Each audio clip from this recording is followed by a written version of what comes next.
Ciao amici, benvenuti al Facile come Italiano. Hello guys, welcome to Easy as Italian. I'm Reza and in this session we're gonna talk about Italian verbs.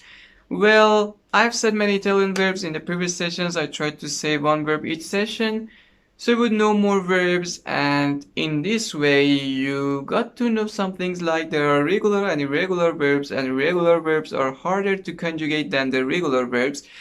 And yeah, that's true, there are regular and irregular verbs. There are also, defective and also super abundant verbs that we don't have anything to do with them because they are not so useful. I'll just give a very general explanation about them in the end of the session so you would know what they are. In the first, let me say that all the verbs in Italian have the ending of are, ire, or ere. What do you mean? I mean are like mangiare, that means to eat. Ire like sentire, that means to hear or to feel. And ere like leggere, that means to read. So why did you say that?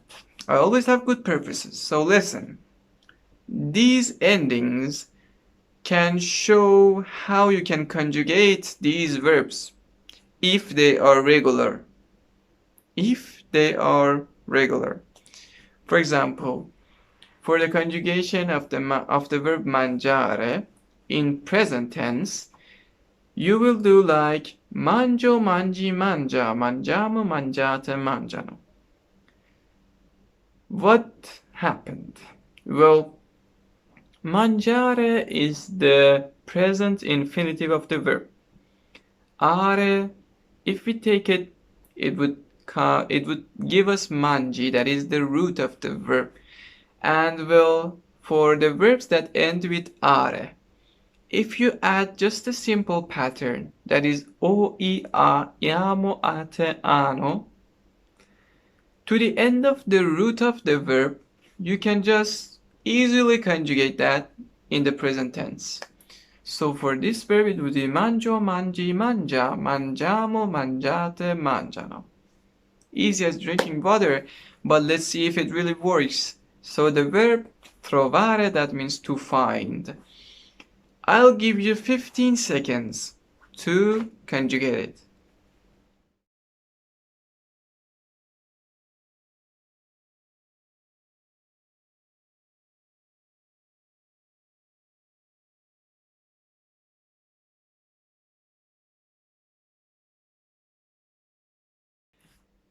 "15 seconds finished. Now, to who could do the conjugation? Congratulations, you did a really great job. To who couldn't? Well, no problem. I'm here for that. Just pay attention and learn. Trovare, well, we take are, the root would be trov, then we would add the pattern, trovo, trovi, trova, troviamo, trovate, trovano. Easy. Let's go for the verbs that end with ire. Like sentire, as I said. Now let's conjugate it in present tense. We take ire, that is, and we get the root sent. Now we have to add the pattern for the verbs that have the ending ire. Okay, and also are regular. Sentire would be sento, senti, sente, sentiamo, sentite, sentono. This is the difference I was talking about. These endings can make differences among the conjugations of the verbs. Sentire has a different conjugation with mangiare. So here for sentire in present tense we have sento, senti, sente, sentiamo, sentite, sentono.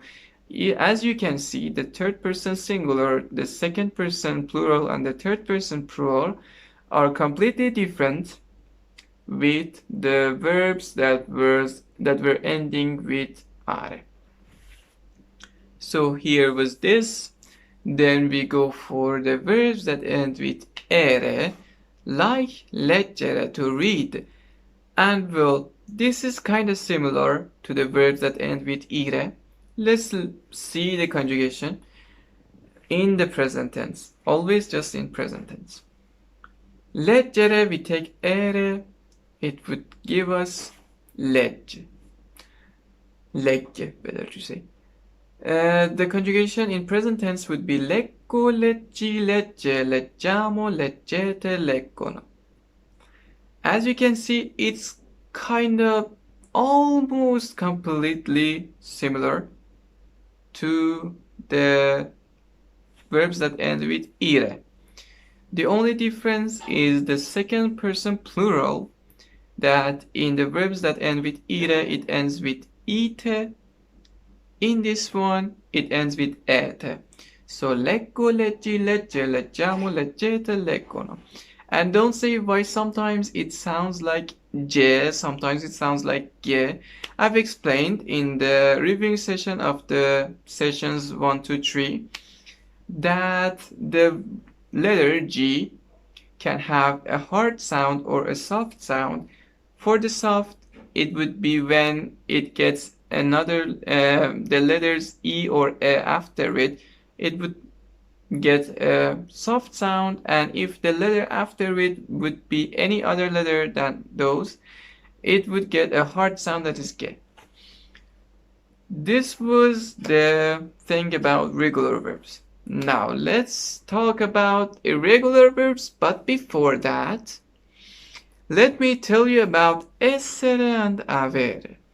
They are not regular, they are not irregular. They are not even verbs. They are just some monsters that are, wandering in the Italian grammar.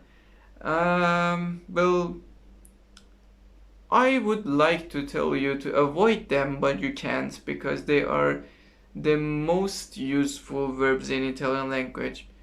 Whatever you do, you should use them. So you can't avoid those monsters, you just have to accept them. Let's see, how are they? I've said the conjugation in the present tense about them before. I'll tell again. For essere, it would be sono, sei, e. Siamo, siete, sono. Well, you see the monster is showing its teeth. Then we have avere, that means to have. Well, essere means to be. Avere means to have. It would be o, I, a. Abbiamo, avete, hanno. This monster is also showing its teeth and they're sharp. So this is the thing. Please try to remember these two verbs. They are really the most important verbs in Italian language. I'm not joking, I'm not bluffing. And so, before I tell about the irregular verbs, if you're not subscribed to this channel, push the subscribe button and, well, light up that like. Then we will start talking about irregular verbs. So we saw the regular verbs, they would end with are, ire, or ere. Actually, all the verbs would do like that. And they would follow those patterns in their own groups. About special or irregular verbs, we don't have anything such as pattern. Actually, in my opinion, there are patterns, but they are not in a way that I can explain them. You will only understand those patterns by just gaining more experiences and seeing more similar verbs and irregular verbs. So it's something that you should understand and learn yourself. I will just tell you some examples. Well, for irregular verbs, one of the most useful verbs is fare. That means to do or to make. Fare is a very useful verb. Unfortunately, it's irregular. In the first, it may sound a little hard to you, but don't freak out. It will just settle down. You just need to write it down on a place. Whenever you want to sleep, just read and then sleep. This is the best way, actually. For me, it worked. for you, I don't know. So fare, let's see the conjugation in the present tense. It wouldn't be fo, fi, fa. Actually, this is the reason that irregular verbs happen to be there.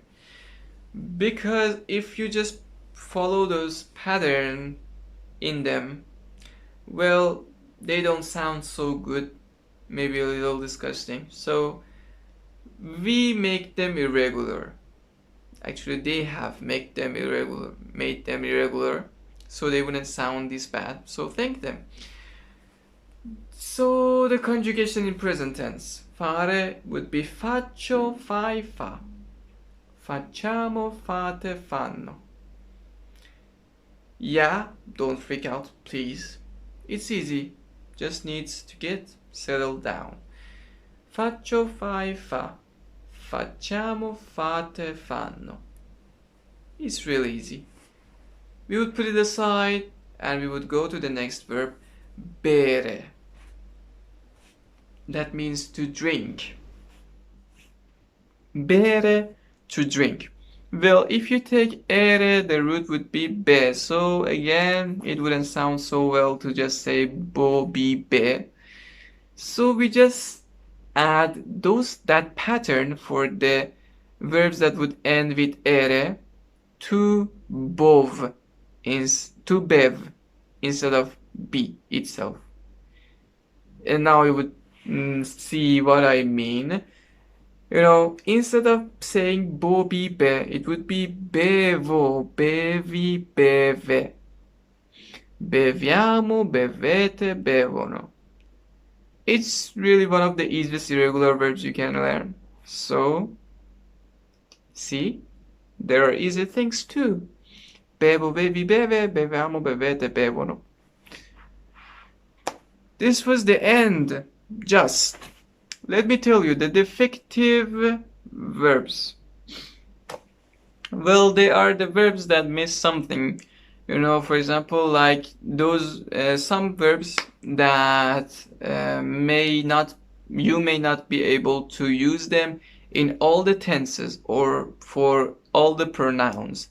Like, for example, a verb can be only for the third person, or there would be a verb that you can only use in the present tense, or you can't use in the past tense. There are verbs like these, and well, they call them defective. Then superabundant verbs. There are some verbs kinda the opposite side. They are kinda the opposite side of defectives. You know, there are some groups of verbs that are very similar to each other. They have just very, very, very small differences, and those differences make all of their ways go completely separated. For example, I mean, two verbs can be written just the same. Their meaning can be very similar or very different. Doesn't matter. Just for example, their endings can be one ire, one ere. So just this little thing can make their ways go completely separated. Not sure. Anyway, this was the end of the session. Hope you liked that. See you in the next couple of days.